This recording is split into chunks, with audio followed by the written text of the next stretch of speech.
வணக்கம். நான் 10 முறைக்கு மேல அமெரிக்காவுக்கு போயிருந்தாலும் கூட 2003 இருந்து, இந்த முறை போனபோது நான் பார்த்த செய்திகளெல்லாம் ரொம்ப வியப்பா இருந்தது. அதுக்கு காரணம் என்ன அப்டின்னா, அங்க இருந்த தமிழ்ச் சங்கங்களுடைய அந்த வளர்ச்சியும், அங்க இருக்கின்ற நம்முடைய தமிழ் பெருமக்கள் நடத்துகின்ற தமிழ் பள்ளிகளில் படிக்கின்ற நம்முடைய பிள்ளைகள், தமிழ் பிள்ளைகள் திருக்குறள் சொல்வதும், தேவாரம் பாடுவதும், திருவாசகம் பாடுவதும், திவ்ய பிரபந்தம் சொல்வதும், இவையெல்லாம் தவிர அவர்கள் நடத்துகின்ற விழாக்கள் எல்லாமே உண்மையில் மிக ஆச்சரியப்படுத்துகின்றன. நான் டாலஸ், அலபாமா ஸ்டேட், டென்னசி, அடுத்து கலிஃபோர்னியா என்று போவதற்கான திட்டம் வைத்திருந்தேன். இதில் நான் முதல்ல போய் இறங்கின இடம் எங்கே அப்படின்னு கேட்டிங்கன்னா, டாலஸ் தான். இந்த டாலஸ் மாநகரத்துக்கு நான் பலமுறை போயிருந்தாலும், ஃபெட்னா போன்ற federation of North American association என்கின்ற அந்த அமைப்பு, வட அமெரிக்க தமிழ்ச்சங்களுடைய கூட்டமைப்பில் நடக்கிற ஃபெட்னா நடந்தது. அப்போ நான் பலமுறை போயிருக்கேன்.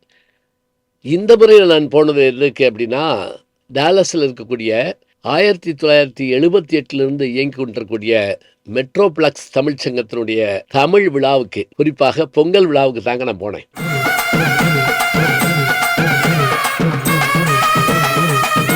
இந்த நிகழ்ச்சி நடந்த இடம் எங்கே அப்படின்னு கேட்டிங்கன்னா, டாலஸ் மாநகரத்தில் ஆலன் ஈவென்ட் சென்டர் என்கின்ற இடத்துல பிரம்மாண்டமான ஒரு அரங்கங்க, உள்ளரங்கம். அந்த உள்ளரங்கத்தில் 2 புறமும் ஆடியன்ஸ். இந்த பக்கம் மேடை, கீழ் பகுதி இருக்குது பார்த்தீங்களா, இங்கே உட்காந்து பார்த்தா எப்படி கீழே கால்பந்து விளையாண்டா பார்ப்போமோ, அதுபோல் ஆடியன்ஸ் உட்காந்து பார்க்க மேடை அந்த பக்கம் இருக்க நிகழ்ச்சி ஆரம்பிக்குது. இப்போ நம்ம ஒரு கேள்வி கேட்கலாம், இவ்வளோ பெரிய மேடை எதுக்கு, இவ்வளோ பெரிய அரங்கம் எதுக்கு அப்படின்னா, அங்கே தாங்க மெட்ரோப்ளக்ஸ் அதனுடைய சாதனையை காட்டியிருந்தது. என்ன தெரியுங்களா?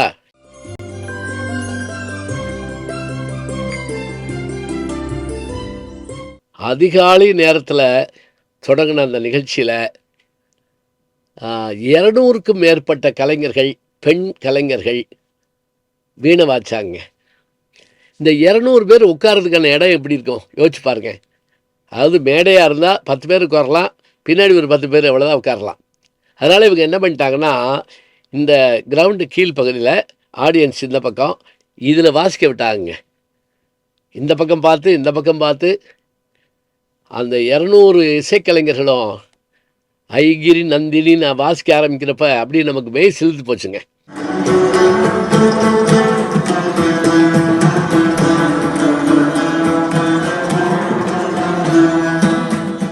நல்லா கவனிச்சுங்க. இது நடந்தது திருவையாறிலோ, தஞ்சாவூரிலோ, மதுரையிலோ இல்லை.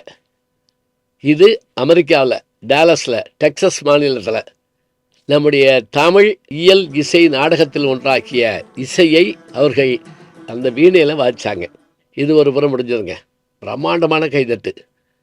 அதுக்கடுத்து என்ன அப்படின்னா, இதே அளவுள்ள அந்த குழந்தைகள் தொடங்கி இளம்பெண்கள் உள்பட அவர்களுக்கு பரதத்தை சொல்லிக் கொடுத்த பரத கலைஞர்களாகிய அந்த ஆசிரிய பெருமக்களும் சேர்ந்து அவங்க ஒரு 150 பேர் ஆடினாங்க. அதாவது இந்த பக்கம் 3 வயசு குழந்தை ஆடுது, இந்த பக்கம் 30 வயசு அவங்களுடைய அந்த குருவும் ஆடுறாங்க. எல்லாரும் ஆடுறாங்க. இந்த ஆட்டத்தை பார்க்குறப்ப சிவபெருமானுடைய நாட்டியம் தான் நமக்கு ஞாபகம் வருதுங்க. அடையாப்பா எப்படி சொல்வார், குமரகுருவர் சொல்வார் இல்லையா, வண்டுமாடச் சுடர் மகடமாடப் பிறை துண்டமாடப் புலி தோளுமாடப் பகிர் அண்டமாடக் குலை நகிலமாட கருங்குண்டலோடும் குளர் கோதையோடும் கரை கண்டனாடும் திறம் காண்மீனோ காண்மீனோன்னு சொல்கிற மாதிரி அப்படியே அரங்கமே அதில் ஆடினார்கள்.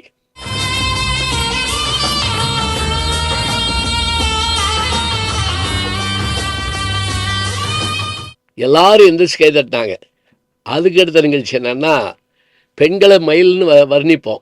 அணங்குகொள் ஆய்மயில்கொள்ளோ கணங்குலை மாதர்கொள் மாலுமன் நெஞ்சே அப்படின்னு திருவள்ளுவர் காமத்பாலில் முதல் திருக்குறளில் அங்கே நிற்கின்ற அந்த பெண்ணு அணங்கோ மயிலோ அல்லது தேவலோகத்து கன்னியோ என்று மயங்குகிறானாம். அதுபோல் ஆயிரக்கணக்கான பெண்கள் அந்த அரங்கத்தில் அமர்ந்திருக்க, அதில் 100க்கும் மேற்பட்ட அந்த இளம் பெண்கள் மற்றவர்கள் நீல வண்ணத்தில் மயில் நிறத்தில் ஆடை அணிந்து மயிலாட்டம் ஆடினாங்க. மானாட்டம் மயிலாட்டம்னு கேள்விப்படுறோம். அது தோகையை விரிச்சப்ப வந்த கைதட்டு பார்த்தீங்கன்னா அப்படி இருந்தது.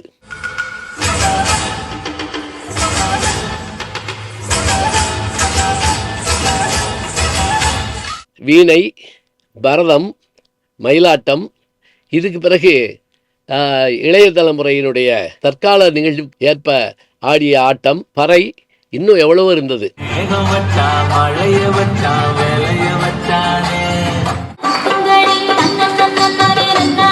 இது எல்லாத்துக்கும் நடுவில் எனக்கு பேசுவதற்கான வாய்ப்பு கொடுத்தார்கள்.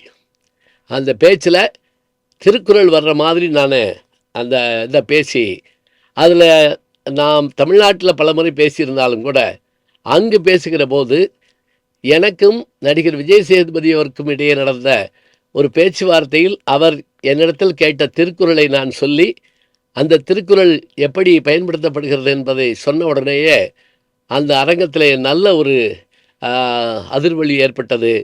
அந்த நிகழ்வுக்கு புரவலர்கள் அனைவரும் வந்திருந்தார்கள். அவ்வளவு பேரும் கௌரவிக்கப்பட்டார்கள். டிஎஸ்பி படம் பாண்டிச்சேரியில ஷூட்டிங் நடக்குது. அப்ப நைட்டு ஒரு 2 மணி இருக்கும். அவர் என்ற திடீர்னு வந்தாரு, சேதுபதி, விஜய் சேதுபதி. ஐயா வாத்தியாரியா, இங்க உட்காருங்க ஒரு 5 நிமிஷம். என்னையான்னு கேட்டேன். அவர் சொன்னாரு, நான் இதுவரைக்கும் கேட்காத திருக்குறள் ஒண்ணு சொல்லுங்க. ஈருங்கை விதிரார் கயவர் பொடிலுடைக்கும் கூண்கையர் அல்லாதவர்க்கு எம்மதிக்கு எழுதிப்பட்டிருக்க மாட்டேங்க. இந்த பாட்டு ஈருங்கைன்னா என்ன தெரியுமா? எச்சிக்கையில காக்கா ஓட்டாதவள். எப்படி சாப்பிட்டு இருக்கப்ப ஒரு காக்கா வச்சுருவீங்களேன், பூ அப்படின்னா அதுல 2 பருக்க போயிடுமா. அதனால கையை கழுவிட்டு தான் காக்கா ஓட்டுவானா. இந்த திருக்குறளை சொல்லிட்டு விஜய் சேதுபதி சொன்னேன், நீங்க இப்ப சமீபத்துல வந்த ஒரு படத்துல இப்படி கைய மடக்கிட்டு குத்துவீங்கல்ல, அது போலன்னு சொன்ன உடனே என்ன அப்படியே கட்டி பிடிச்சுக்கிட்டா இருக்கேன். பிறகு இரவு விருந்து ஒன்றை ஏற்பாடு செய்திருந்தார் பால்சி பாண்டியன் அவர்கள். அதை முடித்துவிட்டு நான் அங்கிருந்து மறுநாள் அதிகாலையிலே அலபாமா ஸ்டேட்டுன்னு சொல்லக்கூடிய பெர்மிங்ஹாம் நிகழ்ச்சிக்கு புறப்பட்டேன். என்னால் மறக்க முடியாத ஒரு செய்தி எது என்று கேட்டால், இந்த டாலஸ் மாநகரத்தில் நான் கண்ட காட்சிகள் தான். இதனை இவ்வளவு சிறப்பாக நடத்தி காட்டிய அதனுடைய தலைவர் சக்தி அவர்களுக்கும், செயலாளர், பொருளாளர், புரவலர்கள், உடனிருந்து பணியாற்றிய நண்பர்கள், அழைத்து செல்ல வந்தவர்கள், எங்களுக்கு வேண்டியவற்றை தந்தவர்கள் எல்லாருக்கும் நம்ம நன்றி செலுத்தணுங்க. அங்கு பல்வேறு துறையை சார்ந்த அறிஞர் பெருமக்கள் எல்லாரும் அங்கே இருந்திருந்தாங்க. எல்லோரும் ஒருங்கிணைந்து கூடுகின்ற இடமாக, ஒரு தமிழ் கூடமாக அது இருந்தது. அதை பார்க்க பார்க்க பெருமையாக இருந்தது. அதில் நான் பேசிய பேச்சும் தொடர்ந்து நம்முடைய ஜி ஞானசம்பந்தன் யூடியூப் சேனலில் வர இருக்கிறது. இந்த நிகழ்விற்கு அழைத்த மெட்ரோப்ளக்ஸ் தமிழ் சங்கத்துக்கு என்னுடைய வாழ்த்துக்களையும் நன்றிகளையும் தெரிவித்துக் கொள்கிறேன். குறிப்பாக தலைவர் சக்தி அவர்களுக்கு என் பாராட்டுக்கள். தொடரட்டும் உங்களுடைய பணி. நீங்கள் பொன்விழாவும் அதற்கு மேற்பட்ட விழாக்களையும் பவள விழாக்களையும் காண வேண்டும் என்று வாழ்த்துகிறேன். மெட்ரோப்ளஸ் தமிழ் சங்கத்தினுடைய அத்தனை பெருமக்களுக்கும் மீண்டும் என் வாழ்த்துக்கள். நல்ல செய்திகளை நாளும் சிந்திப்போம். நாளை சந்திப்போம். வணக்கம். ஜி ஞானசம்பந்தன் யூடியூப் சேனல் பாருங்க. உங்களை தேடியே உங்க வீட்டுக்கு வருது. கேட்காம ஒரு விஷயம் உங்களை தேடி வருது பாருங்க, அதை பிடிச்சி வச்சுக்கோங்க. நம்முடைய ஜி ஞானசம்பந்தன் யூடியூப் சேனலை தொடர்ந்து எக்ஸலம், இன்ஸ்டாகிராம், ஃபேஸ்புக், வாட்ஸ்அப் என்று அனைத்து தளங்களிலும் நாம் இயங்கிக் கொண்டிருக்கின்றோம். நீங்களும் எங்களோடு வாருங்கள்.